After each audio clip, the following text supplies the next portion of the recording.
This Dental Insiders podcast is brought to you by Isolite Systems, the worldwide leader in dental isolation with IsoLite, IsoDry, and IsoVac. Learn more at isolitesystems.com. And here's part 2 of our podcast with Dr. Kristen Yaste on the importance of mentors. That we would come back to coaches and mentors. Yeah. So you've been, I consider you a friend, and I know a lot of dentists, and I know that they're not all as successful and are doing as well as they maybe want to. What are, I know coaches and mentors are a big part of your success. Tell us how you got started using coaches and mentors and why they're important to you. Well, I think it started early in my career as a resident in a hospital program. The dentists would come in and they would sit in this back room and kind of, keep an eye on us, make sure we didn't kill anybody. And I got in the habit of going in and just kind of running ideas by them and asking them for advice. And probably one of my first mentors told me, he said, "Christian, what you're doing right now is more important than what you're doing in that room." And I kind of, I don't know what you're talking about. And he says, he says, if you're teachable and coachable and you're willing to listen to those of us that have walked before you, you won't have to make the same mistakes we did. And you'll be able to find your own way a lot easier. He also made it very clear to me that if I didn't have a purpose for what I was doing, that I needed to find out what that was. And in order for all of us to have a happy, rewarding life, we need to know what our purpose is. And a lot of us struggle with this as dentists because I think we're all good guys and gals, but we lose sight of what's important because we're trying to wear so many different hats. We're trying to run a business. We're trying to treat patients. We're trying to, catch up and with all the things that are coming out in technology. And it's just, it's mind-boggling sometimes. You could work 7 days a week and not do it. So that was kind of the start of my coaching, if you will. And then I just was encouraged. I was very fortunate to be introduced with people that became influential in my career and directed me kind of different ways. Joe and I both, my partner, I think it's one of our strengths is that we will listen and then we try to implement what we learn and we take things seriously that people tell us. So it's key. It led into us exploring different things in the practice management realm, and we eventually found a group of dentists in 2008 that we just really resonated with. And I think probably the most influential person at this point in my career was Tony Feck, who is a widely known, if you're familiar at all with dental conscious sedation. And he was teaching for them 15 years ago and has become over the last 15 years a kind of a household term in dentistry for a lot of us. Works with 6 Month Smiles. He's actually, I think he runs that now or has a very important part of that organization and also has helped and been a consultant for many other companies. But he was, I walked up to him one day at a doc seminar and says, I want to be you.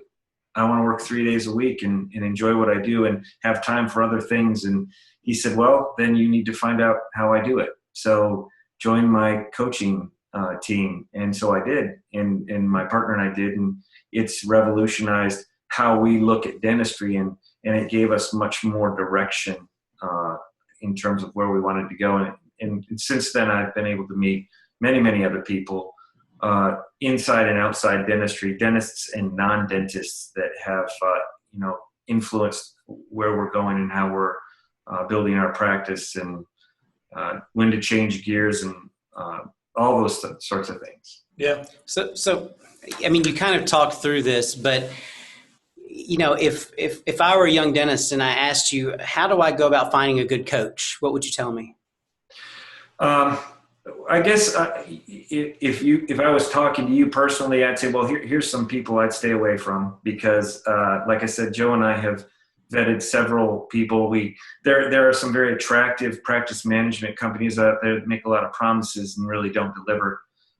There are some not so, you know, it's just there's some bad ones and there's some good ones. Then there's someone that just might be better for certain people. So I think I'd probably tell you, hey, listen, here's a different, several different people that I'm familiar with. And I would kind of call each one and find out which one you feel like you have a connection with, and go from there. The key is finding one that's you don't want to keep skipping around and going to the next one and the next one, because a lot of their philosophies are very different. But one coach necessarily might not work for me, but might work great for someone else. Yeah. So I mean, without throwing names and things out there. Yeah.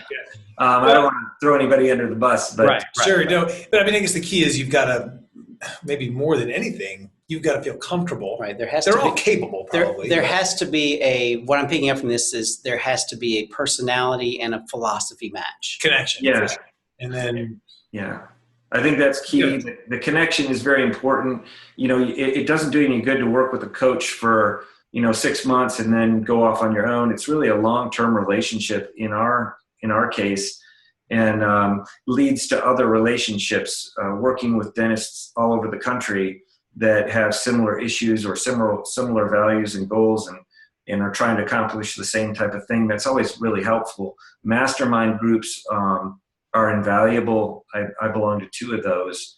And even with outside of dentistry, finding a mastermind that can help you with your business is important, because we tend to look at things as dentists much differently than the lay people do, and what we think might work may not work, or may not be as efficient of a use of our time as something else. right. And there's also, I find there's always lessons in other industries that we can probably not take exactly, but adapt and learn from and Transfer. for sure. Yeah. Go ahead. I was going to switch gears. I know you like to do that. Yeah.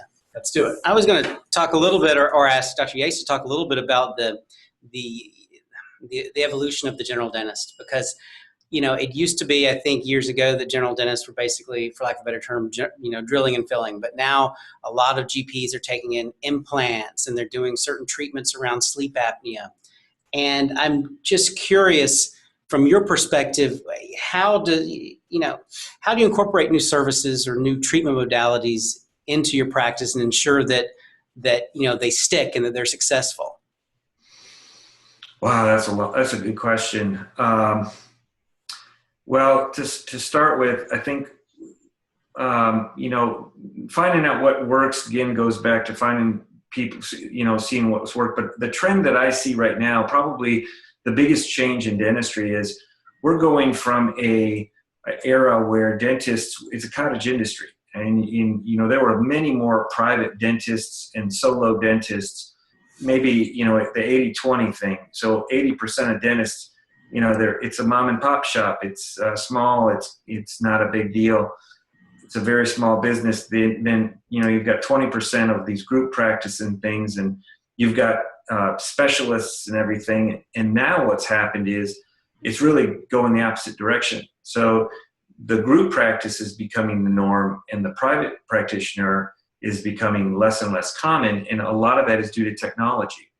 A private practitioner can't afford a laser and a CEREC and a cone beam and or a CT scan and all these electric handpieces and all this great stuff that's wonderful to use and is great for patient care. But you could buy so much stuff that you could go bankrupt because you can't, and then you have to learn how to use it.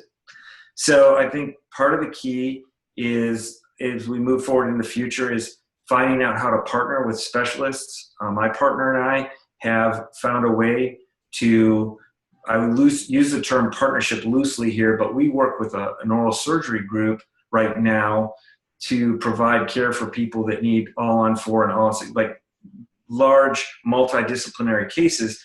And we have, with their help, developed a actual program where we all win. The patient wins, the oral surgeon wins, we win. Communication is top, I mean, it's like a well-oiled machine, and it's run much differently than the traditional, hey, I've got a patient that needs to see you, and then the patient shows up and, oh, you had all this work done, and I had no idea what was going on. So, and we expanded our facility to where we can actually have specialists potentially come in and work with us and at our location, and we go to their location and we do things. So, that's still in its infancy, but I would say for the solo practitioner GP, I think the days of that are numbered. I think you have to differentiate yourself or niche yourself to make yourself so unique that, you're more attractive to these individuals than the most convenient, largest practice in town where they're not fighting to get the same, to pay the same for things like, just sundries and things like that. These big practices can buy those things for pennies on a dollar sometimes compared to your single practitioner. And it's getting harder and harder to practice as a solo practitioner. Right. We need to look at new strategies and some of the newer things that are coming out that will help us join forces and keep what's happened to pharmacists from happening to our industry. Now, there's not I can't think of a pharmacist that has a private pharmacy within 20 miles of my house. Everything is, corporately owned, and that's kind of the direction I see dentistry going. And, we want to prevent that. Yeah. So your practice is kind of out in front on a lot of different marketing and social media. I think you started doing social media back at the beginning almost of when 2000. I'm thinking 2010. I'm one of his practice's followers on Twitter. One of their many followers. I don't know if I can say I was the first, but I'm one of their many followers on Twitter. Well, that's really fantastic. I have does he follow us? I mean, I do. You do? See? Okay. All right. Then I have your podcast on my iPhone. All right. Good. Spread the good word. So what's your philosophy on marketing and dental practice? Obviously, social media is part of it. And I know branding, because we've talked about branding before, how important that is in the culture. What's your philosophy on marketing and dental practice? It has to be done. And if you can't do it, you have to find somebody who can do it for you. And it's a challenge. It's very hard.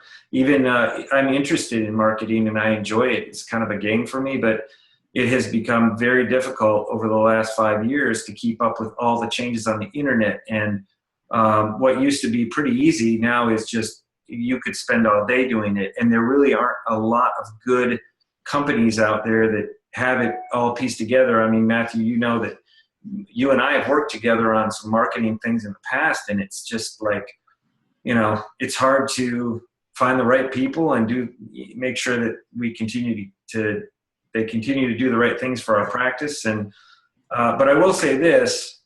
One of the things that I was introduced to by you, which I have struggled, I think reputation marketing is incredibly important. I didn't really think that was going to be as big of a thing as it really has turned out to be. But, the company, the Bird Eye, that we are now using as a resource to help us build our reputation online has been invaluable and incredible to me now that people come into our practice and I ask them, well, how did you hear about us? And they say, well, I heard on the radio or whatever, but I looked you up and I read all the reviews. I'm like, you read all of them? Yep, every single one. I mean, we have over 100 reviews now on Google, and it's amazing to me that people will take the time to do that, but they're determined to find the right fit for them. And, that if you're not doing that, or if you look yourself up and you've got 2 stars on health grades or something like that, you need to change that. And that needs to change. You have to have a good reputation is incredibly important in today's world of the internet. And no doubt. It's just not as good. It just won't work as much to have your neighbor say, oh, he's a great dentist or she's a great practitioner. You have to prove it to everybody. Yeah. Would you say that marketing is the hardest? Are you most surprised about how hard marketing is in the dental practice? Yeah. Is there anything else that surprises you more, like in running a practice, like the hiring, the firing, the overhead, the equipment, keeping up with technology? What's the hardest part of it?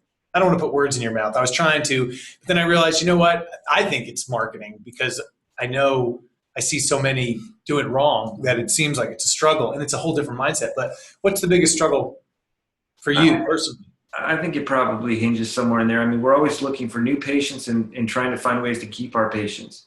I mean, we live in a very mobile world. People move and go here and there, but I think gone are the days where a patient just says, well, I don't really like my dentist, but I stay there because it's convenient. It's not. They can pick up and go anywhere else, and it's maybe even more convenient. So I think making ourselves as convenient and as they're just easy, and we've changed how we handle insurance in our practice just recently. We had a fee-for-service practice and for years, and we just started accepting assignment of benefits, which for some of the listeners are going to be like, well, we've been doing that since the very beginning. We're not signed up on any dental plans in our area. It hasn't become something that's been absolutely necessary, but you need to consider expanding hours, and that's difficult too. But just trying to find ways to attract patients, to give them what they want, to keep your patients in your practice, and provide the best care for them. And marketing is definitely it's a stressor. I wish there was some magical thing we could do. We use television, we use radio. I mean, it's a big deal, and we spend a lot of money on marketing.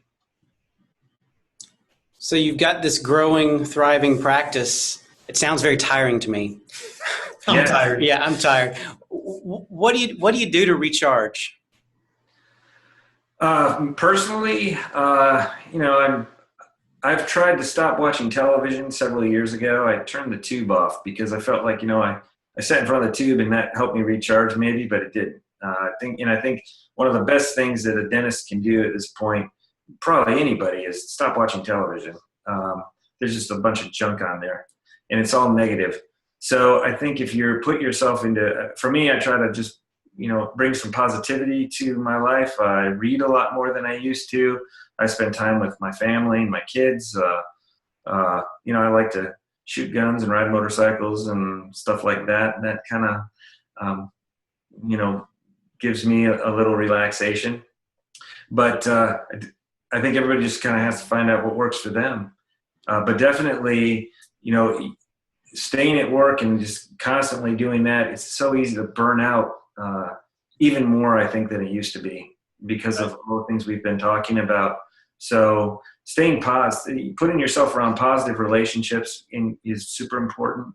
And, one thing that has helped me that I was introduced to by one of my consultants is the power hour in the morning. I used to just kind of roll out of bed and go to work. And now I roll out of bed and I try to do 3 things. If you can spend time doing something positive for your mind, whether it's reading a book or listening to some sort of maybe a podcast by the Dental Insiders. Exactly. Something that gives you a little stimulation, some education in the morning, exercise, even if it's just 20 minutes of just getting out there, going for a walk, getting on a machine or riding a bike. I like to ride a bike, so I do that. And then either meditation or prayer or something. It depends on what you believe, but just sitting there and not doing anything and just allowing. For some people, it's the universe. For me, it's a relationship with God. So I think it's that's really important. If we take time in our day to do those things, it helps a lot. Yeah. Yep. Well, I think that might. I'm not sure where we could go after God. I think that's important. So we're just going to. I think that's a perfect note upon which to wrap this up. It's a wrap. It's a wrap, as they say. And I want to thank Dr. Christian Yaste for joining us on the Dental Insiders. And thank you for spending some time with us as well. And please make sure to tell your friends, families, neighbors, and colleagues about the Dental Insiders. This Dental Insiders podcast is brought to you by Isolite Systems, the worldwide leader in dental isolation with IsoLite, IsoDry, and IsoVac. Learn more at isolitesystems.com.